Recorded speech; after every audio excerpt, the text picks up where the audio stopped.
தனித்தனியாக இப்போ பிரிச்சுக்க போகிறோம். இப்போது கியர் லிஃப்ட் எப்போவுமே நிற்கிற இடம் எடுக்காதீங்க, மீறிங்க அப்படியே போயிடுச்சு. ஏன்னா கியர் போடும்போது அதை மெரிச்சிருக்கணும். 3க்கும் 4க்கும் நடுவில் இருக்கும். இப்போ இருக்கிறது அந்த நடுவில் தான். அப்போது ஃபஸ்ட்டு கியர் போடணும் அப்படின்னா என் பக்கம் தள்ளி தான் போடணும்.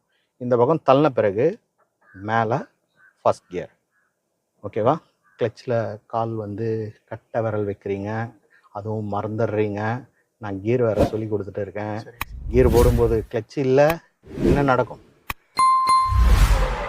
ஆஃப் ஆகிடும், வண்டி ஆஃப் ஆகிடும். கிளச்சு சரியாக மெரிக்காமல் நம்ம கியர் போடும்போது கியர் விழாது ஒன்று, அப்போவே உங்களுக்கு சிம்டம்ஸ் காமிச்சிடும். அதையும் ஃபோர்ஸ் பண்ணி நம்ம கியரை போட்டோம்னா வண்டி வந்து எகிரி ஆஃப் ஆகிடும். அந்த 2 வீலர் மாதிரி தான். அதனால் வந்து கிளச்சை மட்டும் மறக்காதீங்க. ஃபஸ்ட்டு கியரு தள்ளி மேலே. செகண்ட் வந்து பார்த்தீங்கன்னா இங்கேருந்து லைட்டாக